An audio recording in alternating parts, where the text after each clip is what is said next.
आज भारत और पाकिस्तान के बीच जो माहौल है उसके पीछे जिस एक इंसान का नाम सबसे आगे है वो है पाकिस्तान का जनरल आसिम मुनीर, जिसे कोई जिहादी जनरल कहता है तो कोई भारत का सबसे बड़ा दुश्मन। लेकिन उससे भी बड़ी बात यह है कि अमेरिका जैसे देश से भी वो कभी हाँ और कभी ना वाले रोल में रहता है, और पाकिस्तान के पीएम शहबाज शरीफ की तो वो सुनता ही नहीं। मतलब ये कि कोई उसका दोस्त नहीं है।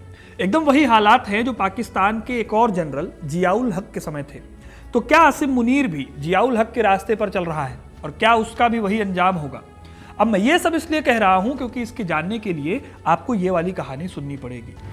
साल था 1988 और तारीख थी 17 अगस्त।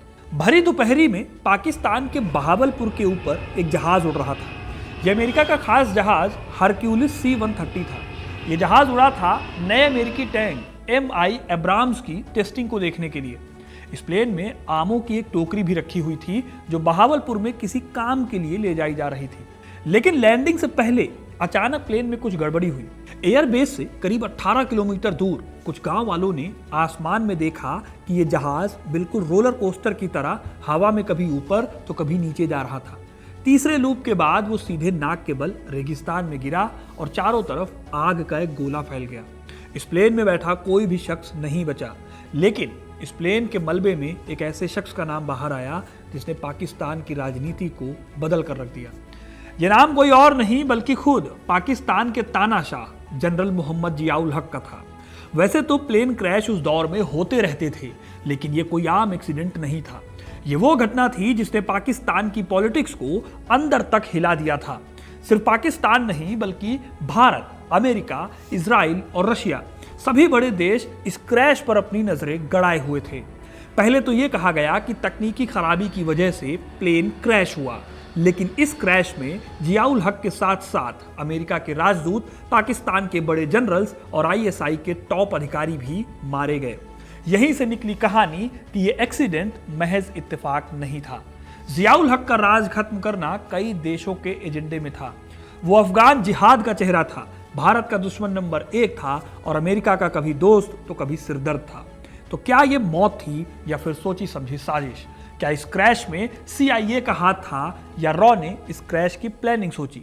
हादसे से कुछ घंटे पहले की चालें क्या चली गई? उन आम की टोकरियों में क्या सचमुच आम थे या कुछ और क्या थी जहर के इंजेक्शन की अफवाहें और वो रिपोर्ट्स जो आज तक CIA की फाइलों में दबी हुई हैं? इस पूरी मर्डर मिस्ट्री को आज जानेंगे हम इस वीडियो में, तो एंड तक बने रहिएगा, क्योंकि अपना इतिहास नहीं जानोगे तो खुद को कैसे पहचानोगे। अगर आप स्विगी से ऑर्डर करते हो और पैसे बचाना चाहते हैं तो आप एक्सिस बैंक के माई जोन क्रेडिट कार्ड को अप्लाई कर सकते हैं। ये credit card life time free है और इसके साथ कई सारे ऑफर्स भी हैं। लिंक डिस्क्रिप्शन में है, चेकआउट करना मत भूलिएगा।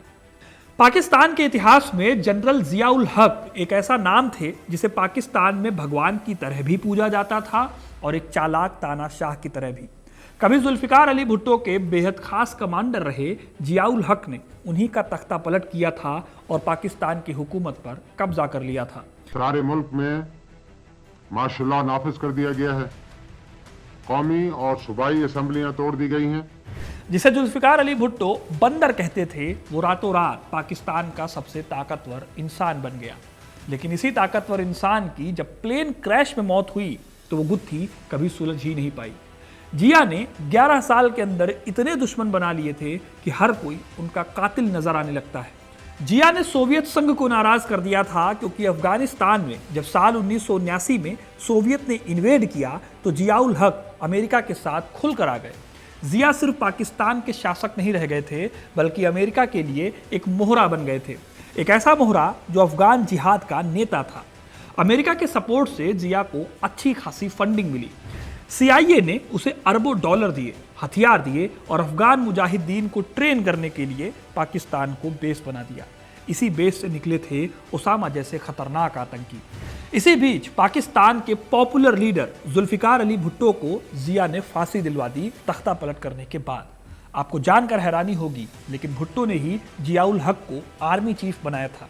लेकिन भुट्टो को धोखा देकर जियाउल हक ने सत्ता पलट दी और उसके बाद भुट्टो को फांसी पर भी चढ़वा दिया गया। इस कदम से जुल्फिकार से नफरत करने वाले लोग और भी हो गए थे।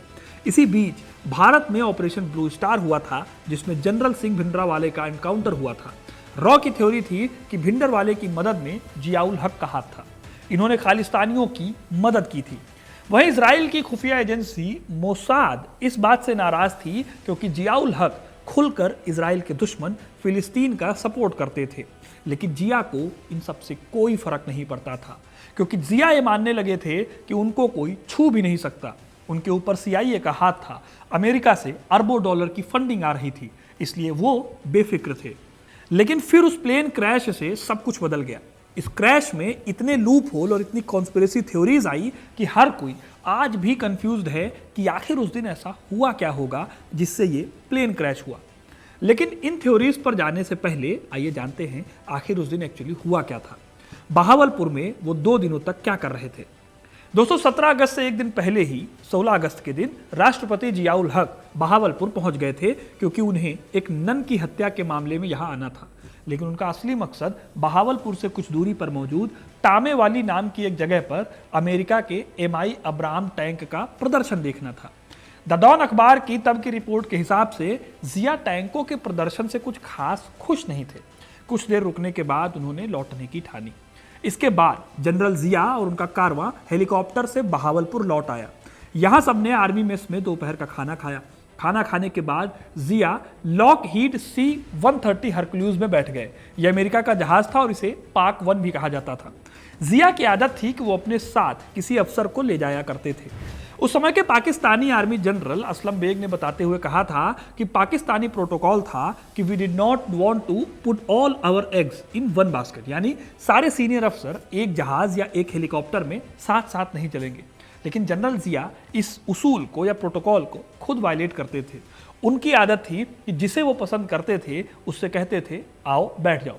उस दिन भी कोई 6 या 7 अफसर थे जिनको उन्होंने अपने जहाज में बिठा लिया। उनका मैनिफेस्ट में नाम भी नहीं था। इसमें फौज के कुछ अफसरों के अलावा 2 अमेरिकी भी जिया के न्योते पर प्लेन में सवार हुए। इनमें एक पाकिस्तान में अमेरिकी राजदूत आर्नोल्ड राफेल थे और दूसरे US आर्मी के ब्रिगेडियर हर्बर्ट वेसम। फिर दोपहर 3:40 पर उनके प्लेन ने टेक ऑफ किया। इस प्लेन में टोटल 30 लोग थे।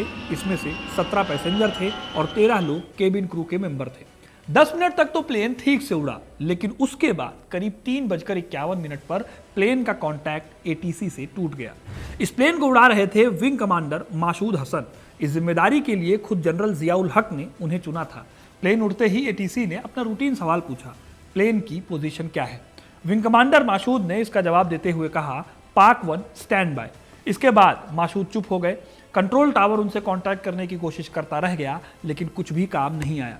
10 मिनट के अंदर ही जियाउल हक का प्लेन गायब हो गया। वैनिटी फेयर्स के लिए लिखी एक रिपोर्ट में अमेरिकन पत्रकार जे एपस्टीन ने तब इस घटना का ब्यौरा दर्ज किया था। वो लिखते हैं कि पास के गांव वालों ने देखा कि प्लेन आसमान में हिचकोले खा रहा था, कभी ऊपर जा रहा था तो कभी नीचे आ रहा था, मानो किसी अदृश्य रोलर कोस्टर पर बैठा हो। तीसरे गोते में प्लेन सीधे जाकर जमीन से टकराया और नोक के बल रेत में धंस गया। कुछ ही पल बाद प्लेन में आग लगी और पूरा प्लेन आग का गोला सा बन गया। शाम तक ये खबर पूरे देश में फैल चुकी थी और अगले दिन उनका अंतिम संस्कार भी कर दिया गया। लेकिन दोस्तों, इस प्लेन क्रैश के बाद जो जो चीज़ें हुई उसने एक साजिश की तरफ इशारा किया। लगने लगा कि प्लेन क्रैश की थ्योरी में कुछ तो झोल है। पहली बात यह थी कि इस हादसे के शिकार हुए किसी भी व्यक्ति का पोस्टमार्टम नहीं होने दिया गया। इस्लाम का हवाला देकर हर बॉडी को बिना पोस्टमार्टम के ही दफना दिया गया। खैर, जियाउल हक का पूरा शरीर ही खत्म हो गया था। उन्हें पहचाना भी गया था तो जबड़े के DNA से। दूसरी बात यह थी कि इस प्लेन का ब्लैक बॉक्स कभी मिला ही नहीं। ब्लैक बॉक्स वो होता है जिसमें प्लेन में होने वाली सारी बातचीत का रिकॉर्ड रहता है। ये बॉक्स बहुत मजबूत होता है।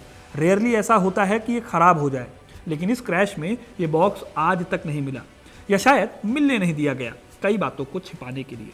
यही नहीं, जियाउल हक के बेटे एजाजुल हक ने एक इंटरव्यू में बताया था कि मेजर जनरल महमूद दुर्रानी ने उनके पिता से बार बार जिद की थी। मजबूरी में चिढ़कर उन्हें बहावलपुर जाना पड़ा था। इसीलिए शक ये गया कि यह प्लेन क्रैश कोई हादसा नहीं था। ऊपर से इस प्लेन की पूरी रिपोर्ट भी कभी भी पब्लिक नहीं हुई। इस वजह से एक नहीं कई कॉन्स्पिरेसी थ्योरीज लगातार निकलकर सामने आई, जिसमें शक की सुई कई लोगों पर आई। रॉ, KGB, CIA, मोसाद, भुट्टो समर्थक या जिया के अपने ही जनरल, इन सब में वो बात थी जो जिया को रास्ते से हटा सकती थी। खैर, सबसे पहले बात करते हैं उनके प्लेन क्रैश को लेकर हुई जांच की। जियाउल हक के बाद अगले राष्ट्रपति बने गुलाम इशाक खान। इशाक खान के टाइम पर यूएसए और पाकिस्तान की एक जॉइंट टीम ने ये जांच की, क्योंकि इसमें अमेरिका के भी 2 लोग मारे गए थे। हालांकि जांच एजेंसीज ने 2 अलग अलग कंक्लूजन दिए। अमेरिका ने कहा कि ये क्रैश टेक्निकल फॉल्ट की वजह से हुआ है, वहीं पाकिस्तान ने कहा कि इस क्रैश से पहले प्लेन एकदम ठीक था और ये एक्सीडेंट एक साजिश थी, क्योंकि प्लेन के एलिवेटर बूस्टर पैकेज में छेड़खानी की गई थी। हालांकि यूएसए ने ऐसी किसी बात से भी मना किया था। अब ब्लैक बॉक्स था नहीं, तो एग्जैक्टली क्या हुआ उस वक्त ये बता पाना बहुत मुश्किल था। लेकिन इसी मुश्किल सिचुएशन के फॉग में कई अलग अलग थ्योरीज निकलकर सामने आई। सबसे पहला शक गया CIA के ऊपर। इसके पीछे की वजह थी कि जियाउल हक के बेटे एजाजुल हक ने जब अपने पिता के लिए केस लड़ने की कोशिश की, तब उन्हें केस लड़ने में काफ़ी दिक्कतें हुई। उन्होंने एक इंटरव्यू में बताया कि लॉकहीड मार्टिन पर वो केस करना चाहते थे। ये वो कंपनी थी जहां से C-130 प्लेन या पाक 1 प्लेन बना था, लेकिन उन्हें ये केस करने नहीं दिया गया। उनके पापा की जान पहचान के पुराने विदेशी लोगों ने उन्हें समझाया कि तुम्हें अभी भी पाकिस्तान में और दिनों तक रहना है। यह इस बात की ओर इशारा था कि कोई है जो उनको केस नहीं करने दे रहा। हालांकि अपने पिता के लिए एजाजुल ने केस करने की कोशिश दोबारा की। उन्होंने अमेरिका के एक वकील को भी इसके लिए मना लिया था, जिनका नाम था ली बेली। ली ने पहले तो जोरदार तरीके से इस मुद्दे को उठाया, लेकिन बाद में उन्होंने अचानक ही एजाजुल के फ़ोन उठाने बंद कर दिए। बाद में पता चला कि उन्हें एक सरकारी अधिकारी ने लंच पर बुलाया था, जिसके बाद ये सब हुआ। इन सब बातों से अमेरिका की CIA पर शक गया। इसके अलावा जॉर्ज क्रिले नाम के एक लेखक हैं, जिनकी मशहूर किताब चार्ली विल्सन्स वॉर में दावा किया गया कि जब अफगान युद्ध चल रहा था, तब जिया और अमेरिकी प्रेसिडेंट रोनाल्ड रीगन के बीच में एक सीक्रेट न्यूक्लियर डील हुई थी, लेकिन बाद में अमेरिका इस डील से पीछे हटने लगा था। फिर जियाउल हक ने भी अमेरिका को सबक सिखाने के लिए उस पर दबाव बनाना शुरू कर दिया। उन्होंने उन मुजाहिदीनों को भी हथियार देना जारी रखा जो अमेरिका के खिलाफ सोचते थे। यही वजह है कि जब जियाउल हक अमेरिका के हाथों बाहर जाने लगे, तो जिया को अमेरिका ने रास्ते से हटा दिया। हालांकि उस समय जो हमारे यहाँ इंडियन इंटेलिजेंस एजेंसी रॉ के चीफ थे आनंद कुमार, वो ऐसा नहीं मानते। आनंद कुमार वर्मा का मानना था कि CIA के पास जिया को हटाने के लिए कोई अच्छी वजह या अच्छे रीज़न मौजूद नहीं थे। सबसे बड़ी बात यह थी कि उस प्लेन में सिर्फ पाकिस्तान के लोग नहीं मरे थे, बल्कि अमेरिका के एम्बेसडर की भी मृत्यु हुई थी। उनके हिसाब से तो CIA के लिए जिया बहुत बड़े मददगार थे। अफगानिस्तान में CIA का सबसे बड़ा एसेट ही जियाउल हक थे। इस तरह से CIA के शामिल होने की थ्योरी पर कई सवाल उठते हैं, लेकिन ये तो सिर्फ एक थ्योरी है। ऐसे ही एक थ्योरी है कि इजराइल की मोसाद ने जियाउल हक का प्लेन क्रैश कराया। ये थ्योरी भी जियाउल हक के बेटे एजाजुल हक ही बताते हैं। वो कहते हैं कि हादसे से कुछ महीने पहले एक पायलट को गिरफ्तार किया गया था, जो कि मोसाद के लिए जासूसी कर रहा था। उस प्लेन में उसके पिता भी थे। ये जब उसको पता चला तो उसने नर्व गैस होने की बात बताई। यहीं पर आती है थ्योरी आम की पेटी वाली, जो मैंने वीडियो की शुरुआत में आपको बताई थी। दरअसल जब जियाउल हक प्लेन पर चढ़े तो उनके साथ आम की कुछ पेटियां थी। यहाँ से खबर उड़ाई गई कि उन आम की पेटियों में नर्व गैस भरी हुई थी। जब प्लेन उड़ा तो ये गैस लीक हुई, जिससे सब बेहोश हो गए। जिस बारीकी से ऑपरेशन किया गया था, उससे कई लोगों को लगा कि ये मोसाद का किया धरा है, लेकिन इस थ्योरी को नकार दिया गया। कहा गया कि आम की सभी पेटियों को अच्छे से चेक किया गया था और वो सारी पेटियां सही थी। इन सभी के बाद शक गया जियाउल हक के अपने खास लोगों पर, जैसे कि जनरल मिर्जा असलम बेग, जिन्होंने जियाउल हक के कुछ ही मिनट बाद उड़ान भरी थी। उन्होंने क्रैश का पता चलने के बाद उस जगह का मुआयना भी किया था, लेकिन प्लेन को बहावलपुर उतारने की जगह वो सीधे चले गए थे इस्लामाबाद। कई लोग मानते हैं कि इतना बड़ा हादसा होने के बाद उन्होंने ये जहमत नहीं की कि वहां उतरकर खुद हालात का जायजा लिया जाए। आरोप लगता है कि वो इस्लामाबाद पहुंचकर टेक ओवर करना चाहते थे, जो कि हो नहीं पाया। हालांकि जनरल बेग ने कभी भी इस बात को कबूल नहीं किया।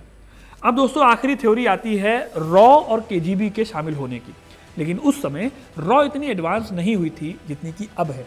तब यह ग्रुप नया नया ही था। वहीं KGB यानी कि सोवियत संघ के संगठन के पास भी उस समय क्रैश के टाइम पर कोई पुख्ता वजह नहीं बची थी, क्योंकि जब प्लेन क्रैश हुआ था तब तक सोवियत की हार हो चुकी थी अफगानिस्तान में, और जियाउल हक को रास्ते से हटाने के लिए कोई भी मोटिव रूस के पास अब बचा नहीं था।